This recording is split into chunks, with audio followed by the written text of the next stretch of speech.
بدوی جو تہذیب و تمدن سے آشنا نہیں تھا، اس نے بڑی سختی کے ساتھ آپ کی چادر مبارک کو ایسا کھینچا کہ اس کے کنارے سے آپ کی گردن مبارک پر نشانات پڑ گئے، اور کہا کہ اللہ نے جو مال تم کو دیا ہے اس میں سے ہمارے اونٹ پر لدوا دو، اور یاد رکھو تم جو کچھ بھی مال دو گے وہ اللہ کا مال مجھے دو گے، اپنے باپ کا مال نہیں دو گے۔ کوئی دنیا میں ایسا پیدا نہیں ہوا ہوگا جو اتنے سخت جواب، سخت الفاظ کے مطالبے پر مانگنے والے کو کچھ دے کے بھیجا ہوگا۔ لیکن آقا پہ قربان جائیے، انہوں نے کہا، پہلے تو پوچھا کہ بے شک مال اللہ کا ہے، میں اللہ کا مال ہی تم کو دوں گا، لیکن میں اللہ کا بندہ ہوں، میں مال تو تمہیں دوں گا، لیکن یہ بتاؤ کہ تم نے میرے ساتھ جو غلط انداز اختیار کیا ہے اس کا کیا ہوگا؟ کیا تمہارے ساتھ بھی ویسا کیا جائے؟ اس نے کہا کہ نہیں۔ کہا کیوں؟ کہا کہ وہ اس لیے کہ میں نے سنا ہے کہ آپ برائی کا بدلہ اچھائی سے دیتے ہیں۔ دشمن کہہ رہا ہے کہ آپ برائی کا بدلہ اچھائی سے دیتے ہیں۔ الفضل ما شہدت بہ الاعداء، کمال و فضل تو وہ ہے کہ جو دشمنوں کی زبان سے نکلے۔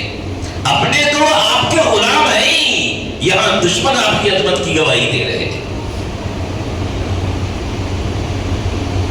زید بن سانہ کا نام آتا ہے، ایک یہودی، اس سے نبی اکرم صلی اللہ علیہ وسلم نے ایک خاص مدت مقرر کر کے قرض کا معاملہ کیا تھا، اور ابھی اس وقت کے آنے میں 3 دن باقی تھے۔ نبی اکرم صلی اللہ علیہ وسلم کی خدمت میں وہ حاضر ہوا، اور بہت ہی نازیبا انداز میں بڑے الفاظ سے آپ کو مخاطب کرتے ہوئے، آپ کی چادر کو کھینچتے ہوئے، آپ کو اور آپ کے خاندان کو تانا دیتے ہوئے اس نے مطالبہ کیا کہ میرا مال دو۔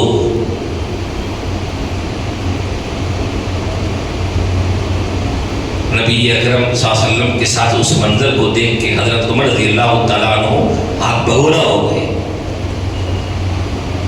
کہ بھائی کسی قرض کے مطالبے کا بھی کوئی طریقہ ہوتا ہے، بات کرنے کا بھی کوئی سلیقہ ہوتا ہے۔ حضرت عمر رضی اللہ تعالیٰ عنہ اس کو ڈانٹنے لگے۔ رسول اللہ صلی اللہ علیہ وسلم نے حضرت عمر رضی اللہ تعالیٰ عنہ سے کہا کہ نہیں، خاموش ہو جاؤ، عمر تمہیں اسے ڈانٹنا نہیں چاہیے، تمہیں اسے ڈانٹنا نہیں چاہیے، بلکہ اسے سکھانا چاہیے کہ مانگا کیسے جاتا ہے، بات کیسے کی جاتی ہے، اور تم مجھے سکھاتے کہ میں ادا کر دیتا، اسے تم مانگنے کا طریقہ سکھاتے، تم مجھے دینے پر آمادہ کرتے، یہ ڈانٹ ڈپٹ نہ کرتے۔ اندازہ لگائیے کس قدر تحمل۔ اس کے بعد رسول اللہ صلی اللہ علیہ وسلم نے حضرت عمر رضی اللہ تعالیٰ عنہ سے کہا کہ عمر میری طرف سے اس قرض کو ادا کر دو، اور تم نے جو اس کے ساتھ ڈانٹ ڈپٹ کا معاملہ کیا ہے اس کے بدلے میں کچھ بڑھا کر کے واپس کرو۔ کیا انسانیت کی تاریخ میں کوئی ایسی مثال مل سکتی ہے؟ زید بن سانہ نے بعد میں کہا کہ میں نے رسول اللہ صلی اللہ علیہ وسلم کی نبوت کی تمام علامتوں کو دیکھ لیا تھا، لیکن پچھلی کتابوں میں یہ بات لکھی ہوئی تھی کہ وہ غصے کا جواب صبر اور حلم کے ذریعے دیں گے، اور ان کے ساتھ جتنی سختی کی جائے گی، جتنا برا سلوک کیا جائے گا، وہ اتنا ہی نرمی اور حسن سلوک کا معاملہ کریں گے۔ مجھے اس علامت کو دیکھنا تھا اس خوبی کو ان کے اندر جانچنا تھا، اس لیے میں نے یہ طریقہ اختیار کیا اور وہ مسلمان ہو گئے۔ اسلام رسول اللہ صلی اللہ علیہ وسلم کی زندگی میں، صحابہ کی زندگی میں، آپ کی زندگی کو، آپ کے طور طریق کو، آپ کے حسن اخلاق کو، آپ کے اعلیٰ کردار کو دیکھ کر کے پیدا ہے۔ کتنے ہی ایسے لوگ ہیں جنہوں نے محض آپ کی زندگی کو دیکھ کر اسلام قبول کیا۔ نجد کے علاقے سے، یمامہ سے نبی اکرم صلی اللہ علیہ وسلم نے اس علاقے میں اپنی فوج کو بھیجا تھا۔ صحابہ اس علاقے پہ گئے اور مقابلہ ہوا اور بالآخر اس علاقے کے سردار سمامہ ابن اسال کو پکڑ کے لے کے آ گئے، قیدی بنا کر کے لائے۔ اس دنیا میں قیدیوں کے ساتھ کیا کیا برے سلوک کیے جاتے ہیں، کتابوں کو اٹھا کے دیکھ لیجیے۔ قیدیوں کو انسان سمجھنا بھی اس زمانے میں مشکل ہوتا ہے، لیکن قربان جائیے آقا پر، سمامہ ابن اسال قید کر کے لائے جا رہے ہیں۔ نبی اکرم صلی اللہ علیہ وسلم نے صحابہ سے پوچھا کہ ان کے ساتھ کوئی ناروا سلوک تو تم لوگوں نے نہیں کیا؟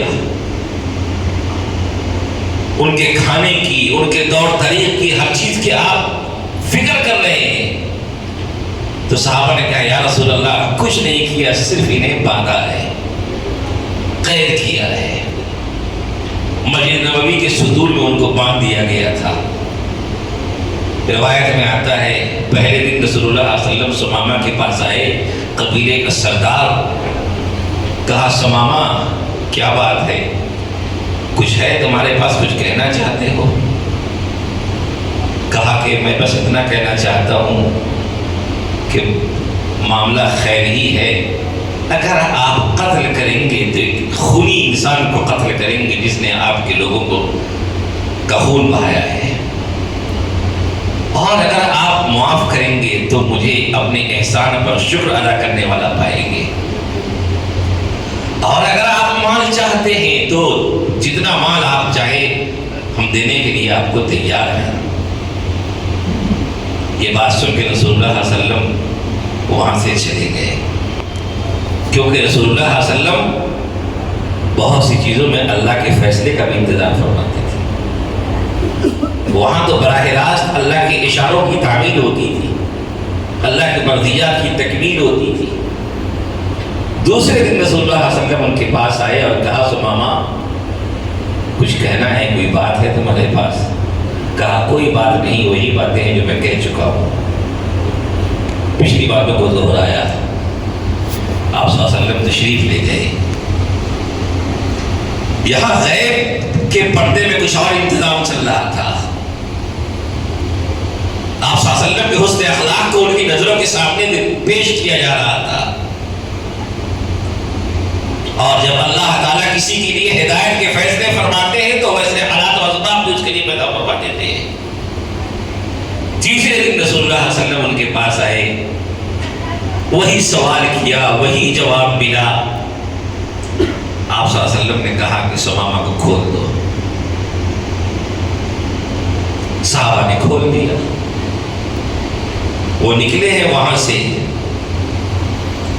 اور قریب کے ایک باغ میں گئے، اور باغ میں جانے کے بعد غسل کیا اور واپس آئے اور کہا یا رسول اللہ اشہد ان لا الہ الا اللہ وان محمد رسول اللہ، میں گواہی دیتا ہوں کہ اللہ کے سوا کوئی معبود نہیں، اور میں گواہی دیتا ہوں کہ آپ محمد صلی اللہ علیہ وسلم اللہ کے رسول ہیں۔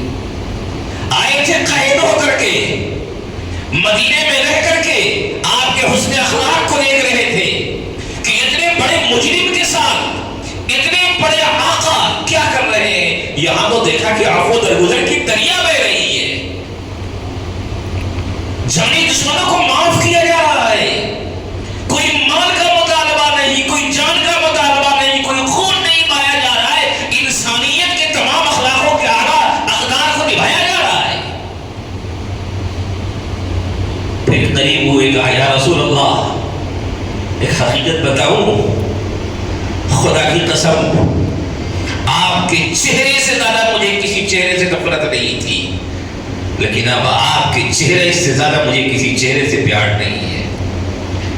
آپ کا دین مجھے سب سے زیادہ ناپسندیدہ تھا، لیکن اب آپ کا دین ہی مجھے سب سے زیادہ پسندیدہ لگ رہا ہے، آپ کے شہر سے مجھے سب سے زیادہ نفرت تھی، اب آپ کا شہر مدینہ مجھے سب سے پیارا لگ رہا ہے۔ پھر کہا کہ یا رسول اللہ، میں اس وقت عمرے کی تیاری کر رہا تھا، کیونکہ اس زمانے میں مشرکین بھی عمرہ کیا کرتے تھے ان کے طریقوں پہ، اس وقت لوگوں نے مجھے گرفتار کیا، اب میں کیا کروں؟ کہا جاؤ اپنا عمرہ مکمل ادا کرو۔ چنانچہ عمرہ کرنے کے لیے مکہ پہنچتے ہیں تو وہاں کے لوگوں نے کہا کہ ارے سمامہ تو بددین ہو گیا۔ کہا بددین نہیں ہوا، دین اسلام سے وہ گلے لگا لیا ہوں، محمد رسول اللہ صلی اللہ علیہ وسلم کا کلمہ پڑھ لیا ہوں۔ اب مکے کے لوگ، تم لوگ سن لو جو مجھے بددین کہہ رہے ہو، میں یمامہ کے علاقے سے تمہارا جو گیہوں کی سپلائی کا سلسلہ ہے ایک دانہ اس وقت تک نہیں آنے دوں گا جب تک کہ محمد صلی اللہ علیہ وسلم اجازت نہیں دیں گے۔ دیکھیں یہاں کوئی زور نہیں، کوئی زبردستی نہیں، کوئی کسی طرح کا دباؤ نہیں، یہاں آزادی مل رہی ہے، دل اسلام قبول کرنے کے لیے تیار ہو رہا ہے۔ اسلام کی خوبیوں کو دیکھ کر کے لوگوں نے اسلام کو قبول کیا ہے۔ لوگ کہتے ہیں اسلام شمشیر اور طاقت کے زور پہ پھیلا ہے، اگر اسلام کی فطرت طاقت کے زور پہ پھیلنے کی ہوتی تو یہ بات میں صاف لفظوں میں کہنا چاہتا ہوں کہ آج مسلمانوں کے ذریعے لوگوں کو ڈرایا جاتا ہے کہ مسلمان یہ کر دیں گے، وہ کر دیں گے، وہ کر دیں گے۔ اگر مسلمان اللہ کے حکم کے تحت کسی کی جان لینے والے ہوتے اور اسلام جان لینے کی اجازت دیا ہوتا تو اس ملک میں جہاں طویل عرصے تک اسلامی حکومت رہی ہے، آج جو کیفیت ہے، جو مناظر ہے، وہ مناظر نہیں ہوتے۔ آج لوگوں کو غلط طریقے سے ڈرایا جاتا ہے۔ مسلمان امن کا خوگر ہے، مسلمان امن کا پیغمبر ہے، کیونکہ اسلام امن کا مذہب ہے، اسلام انسانیت نوازی کا مذہب ہے، اسلام میں انسانی جان کی قدر و قیمت ہے، انسان انسانوں کو انسانیت سکھاتا ہے، حیوانیت نہیں سکھاتا، محبت سکھاتا ہے، زبان و تہذیب کا ادب سکھاتا ہے۔ سچا تمدن وہی ہے جو محمد عربی صلی اللہ علیہ وسلم کا لایا ہوا تمدن ہے، اس کے علاوہ کوئی اور تمدن اس سے اچھا تمدن نہیں ہو سکتا ہے۔ ہزاروں مثالیں ہیں۔ خیبر کے موقع پہ، غزوہ خیبر کے موقع پہ رسول اللہ صلی اللہ علیہ وسلم نے خیبر کے علاقے کو کا گھیراؤ کر رکھا تھا، مقابلہ چل رہا تھا۔ اسی بیچ میں ایک گلہمان بکریوں کا چرانے والا آیا، آپ صلی اللہ علیہ وسلم کی خدمت میں کہا کہ آپ کو دیکھ کر مجھے لگتا ہے کہ آپ نبی ہیں، میں اسلام قبول کرنا چاہتا ہوں، لیکن ایک مجبوری ہے کہ میرے ساتھ یہ میرے قوم کی بکریاں ہیں، جو میں تو نوکر ہوں، آقا کی بکریاں ہیں، اب میں ان بکریوں کو کیا کروں؟ آج کا کوئی ہوتا تو بکریاں بھی رکھ لیتا۔ آج کی دنیا ان الملوک اذا دخلوا قریۃ افسدوها وجعلوا اعزۃ اہلھا اذلہ، قرآن نے کہا کہ یہ بادشاہ وغیرہ، حکمراں وغیرہ جب کسی علاقے میں چڑھائی کرتے ہیں تو وہاں فساد برپا کرتے ہیں، وہاں کے باعزت لوگوں کو ذلیل و خوار کر دیتے ہیں، لوٹ مار مچاتے ہیں۔ ایک نہیں، ایسی ہزاروں مثالیں ماضی میں بھی آپ کو ملیں گی، آج بھی دنیا میں جو ہو رہا ہے وہ آپ کی نظروں کے سامنے ہے کہ کس طرح اندر ناچ رہی دنیا، انسانی حقوق کو پامال کیا جا رہا ہے، بچوں کو بھوکا مارا جا رہا ہے، دواؤں کے لیے تڑپایا جا رہا ہے، مریضوں کو موت کی گھاٹ اتارا جا رہا ہے، ضعیفوں کو بھی نہیں چھوڑا جا رہا ہے، انسانیت کے تمام اقدار کو پامال کیا جا چکا ہے۔ وہ تہذیب اچھی تہذیب نہیں ہو سکتی، وہ لوگ دنیا کے متمدن نہیں ہو سکتے جن کے پاس انسانیت کی قدر نہ ہو۔ انسانی اقدار کو جو پامال کر رہے ہو وہ اچھے انسان نہیں ہو سکتے۔ محاصرہ چل رہا ہے، نبی صلی اللہ علیہ وسلم نے کہا کہ مسلمان ہونا چاہتے ہو مسلمان ہو جاؤ، تو اس نے کہا کہ ہم مسلمان تو ہو جا رہے لیکن ہم اندر جا کے واپس نہیں آ سکتے۔ رسول اللہ صلی اللہ علیہ وسلم نے کہا کہ ایسا کرو، یہ بکریاں جو ان لوگوں کی ہیں ان تک تو پہنچانا ضروری ہے. تم ایسا کرو ان بکریوں کو قلعے کی طرف رکھ کر کے پیچھے سے ان کو بھگاؤ تاکہ یہ بکریاں قلعے کے اندر داخل ہو جائیں گی. اور بکریوں کی عادت ہے کہیں بھی گھوم پھر کر کے مالک کے دروازے پر پہنچ جاتی ہے. اس طریقے سے مالک کی بکریاں بھی مل جائیں گی, تمہارا اسلام بھی قبول ہو جائے گا. بتائیے یہاں اس قوم کا محاصرہ چل رہا ہے, اور محاصرے کا مقصد ہی ہوتا ہے کہ ان کو اس طرح مجبور کیا جائے کہ وہ ہتھیار ڈال دے. یہ بکریاں جا رہی ہیں. آج غزہ میں کھانا پینا بند کیا گیا اور یہ بکریاں ان خیبر کے لوگوں میں بھیجی جا رہی ہیں. ان بکریوں کے ذریعے ان کی غذاؤں کا انتظام ہو رہا ہے. ان بکریوں کے ذریعے ان یہودیوں کی غذاؤں کا انتظام ہو رہا ہے. جو آقا صلی اللہ علیہ وسلم نے کہا کہ بھیج دو, اور آج دنیا اس کی الٹی کس راہ پہ چل رہی ہے وہ آپ کے سامنے ہے. اسی موقع پہ جب خیبر فتح ہو گیا, وہ لوگ اپنے آپ کو آپ صلی اللہ علیہ وسلم کے حوالے کر دیے, تو ان لوگوں نے ایک درخواست رکھی کہ یا رسول اللہ مجھے یہاں سے بھگایا نہ جائے, ہم ٹیکس دینے کے لیے تیار ہیں. آپ صلی اللہ علیہ وسلم نے قبول کر لیا. بڑے اچھے ماحول میں سارا کام ہو گیا. اسی دوران ایک خاتون زینب بنت حارث نے ایک بھنا ہوا بکرا سب کی خدمت میں پیش کیا, اس میں زہر ملا دیا, اس میں زہر ملا دیا. دیکھیے احسان کا بدلہ تو احسان ہوتا ہے, لیکن یہاں احسان کا بدلہ کس طرح دیا جا رہا ہے کہ آپ صلی اللہ علیہ وسلم نے انہیں معاف کر کے وہاں رہنے کی اجازت دی, اور یہاں اس احسان کا بدلہ احسان فراموشی کے ذریعے یہ دیا جا رہا ہے کہ وہ بکرا پیش کیا جا رہا ہے اور اس میں زہر ملایا گیا. صحابہ نے قبول کر لیا, نبی صلی اللہ علیہ وسلم نے بھی اسے قبول کر لیا, کیونکہ اسلام کی تعلیم ہے کہ کسی کا ہدیہ قبول کیا جاتا ہے. دشمن کا بھی ہدیہ قبول کر لیا. صحابہ نے کھانا بھی شروع کر دیا. نبی اکرم صلی اللہ علیہ وسلم نے بھی اس میں سے ایک نوالہ لے لیا, لیکن فوراً جبرائیل امین کے ذریعے آپ کو اطلاع ملی کہ اس میں تو زہر ملایا گیا ہے, اور اتنا خطرناک زہر تھا کہ بعض صحابہ کی شہادت بھی ہو گئی. نبی اکرم صلی اللہ علیہ وسلم کو اللہ تعالیٰ نے بچا لیا, محفوظ رکھا, لیکن اس کے منفی اثرات آپ پر بھی ظاہر ہوئے. اس موقع پہ اس خاتون کو لایا گیا, پوچھا گیا, تو اس نے سارے راز فاش کر دیے کہ میری قوم نے مجھے کہا تھا ایسا کرنے کے لیے. اندازہ لگائیے اس موقع پہ بھی اس نے گہار لگائی کہ مجھے معاف کر دیا جائے. آپ کے عفو درگزر کی چادر میں اس نے اپنے آپ کو چھپانا چاہا, رسول اللہ صلی اللہ علیہ وسلم نے اسے بھی معاف کر دیا. کوئی ہے ایسے جانی دشمن کو معاف کرنے والا؟ آج تو ہمارا حال بالکل ایسا ہو گیا ہے کہ ہم چھوٹی چھوٹی معمولی باتوں پر ایسا لڑنے مرنے کے لیے تیار ہوتے ہیں کہ اپنوں کو بھی بھول جاتے ہیں. ہم انہی کے غلام ہیں نا, ہمارے آقا وہی ہے نا, انہی کے دستے مبارک سے ہمیں جام کوثر پینا ہے نا, انہی کی شفاعت کے ہم دعوے دار ہیں نا. تو جب ہمیں ان کی شفاعت چاہیے, ان کے دستے مبارک سے حوض کوثر کا جام چاہیے, تو اپنے اندر بھی وہ مزاج, وہ خوبی, وہ عادت, وہ شمائل, وہ خصائل پیدا کرنے ہوں گے.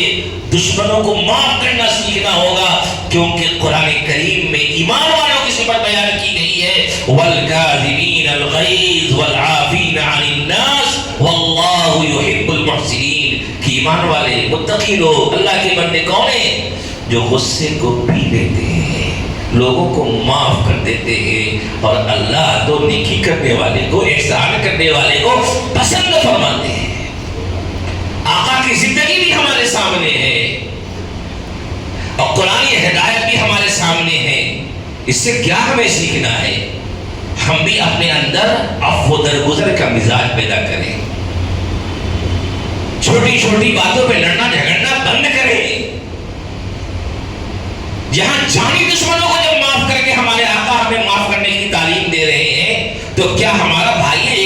زمین لے لیا ہے ہم اسے معاف نہیں کر سکتے؟ کیا ہمارے پڑوسی سے ہمارے بارے میں کچھ غلطی ہو گئی ہے، کیا ہم اسے معاف نہیں کر سکتے؟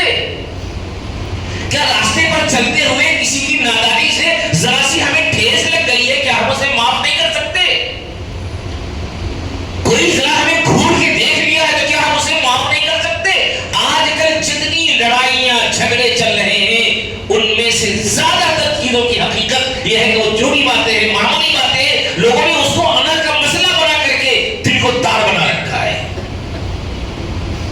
جب تک ہم اپنے اندر یہ مزاج پیدا نہیں کریں گے، یہ خوبی پیدا نہیں کریں گے، ہمارے اندر ایمانی کمال نہیں آ سکتا۔ ایمانی کمال تو یہ ہے جو آقا صلی اللہ علیہ وسلم نے ہمیں عملی طور پہ بتایا ہے۔ یہ سبق ہے آپ کی امت کے لیے بھی، یہ تعلیم ہے آپ کی امت کے لیے بھی، اور یہ واقعات آپ صلی اللہ علیہ وسلم کے بارے میں درس بھی دیتے ہیں کہ نبی اکرم صلی اللہ علیہ وسلم کی ذات کتنی اعلیٰ تھی، کتنے اعلیٰ تھے آپ، کہ آپ کی زندگی میں ہزار کوششوں کے باوجود بھی کسی کو کوئی ایک عیب نہیں مل سکتا۔ یہی وجہ ہے کہ ہر دور میں نبی اکرم صلی اللہ علیہ وسلم کی ذات گرامی کو لوگوں نے موضوع بنا کر کے تحقیق کیا۔ بہت سے مستشرقین نے آپ صلی اللہ علیہ وسلم کی سیرت کو اور آپ کی زندگی کو اسی مقصد سے پڑھا، اور کئی بار پڑھا، ہر پہلو سے پڑھا کہ آپ کی ذات میں کوئی عیب نظر آ جائے اور اسی عیب کو بنیاد بنا کر ہم آپ کی ذات کو مجروح کر دیں۔ لیکن قربان جائیے، یا صاحب الجمال و یا سید البشر من وجهك المنير لقد النور الى القمر لا يمكن الصلاة كما كان حقه بعد خدا بزرگ تو یہ قصہ مختصر، یہ ہمارا ایمان ہے۔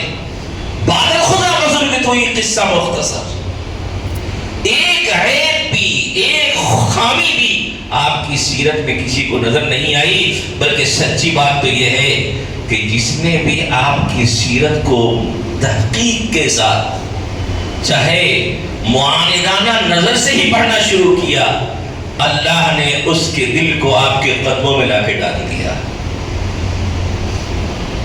اللہ نے اس کو آپ کا غلام بنا دیا۔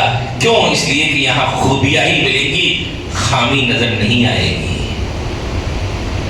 بھائیو، جب ہمارے نبی صلی اللہ علیہ وسلم اتنے اعلیٰ ہیں اور اتنے اعلیٰ خوبیوں کے کمالات، مجموعے کمالات، اولین و آخرین کے شرف و امتیاز، سید الاولین والآخرین، نبی رحمت للعالمین، شفیع المذنبین صلی اللہ علیہ وسلم کی امت میں ہمیں بنایا ہے، تو ہماری ذمہ داریاں کیا ہیں؟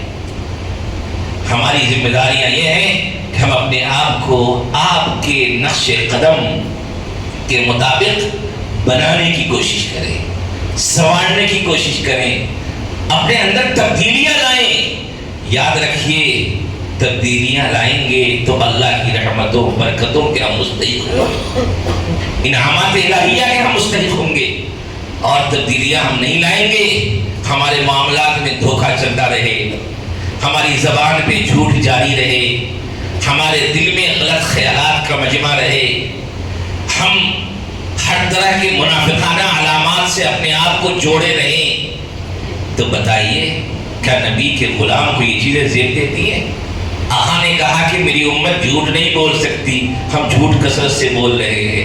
آپ کی احادیث میں کہا گیا کہ جس کے اندر وعدے کی پابندی نہیں وہ مومن نہیں ہو سکتا، وہ اس کے اندر ایمان نہیں۔ آج ہم وعدہ کر کے بالکل بھولنے کے عادی ہو گئے ہیں، نہ ہماری زبان پہ سچائی رہی، نہ ہمارے وعدوں میں پختگی رہی، نہ ہمارے ایمان کی حرارت رہی، نہ عمل میں کوئی اچھائی رہی، نہ اخلاق میں پاکیزگی رہی۔ تو ان چیزوں کے ہوتے ہوئے ہم آپ کی غلامی کا حق کیسے ادا کر سکتے ہیں؟ اس لیے بھائیوں، اپنے آقا کی زندگی کو پڑھیے، سمجھیے اور اپنے مطابق ڈھالنے اپنے آپ کو ان کی تعلیمات و ہدایات اور نمونے کے مطابق ڈھالنے کی کوشش کیجیے۔ اللہ ہم سب کو اس کی توفیق نصیب فرمائے۔ وآخر دعوانا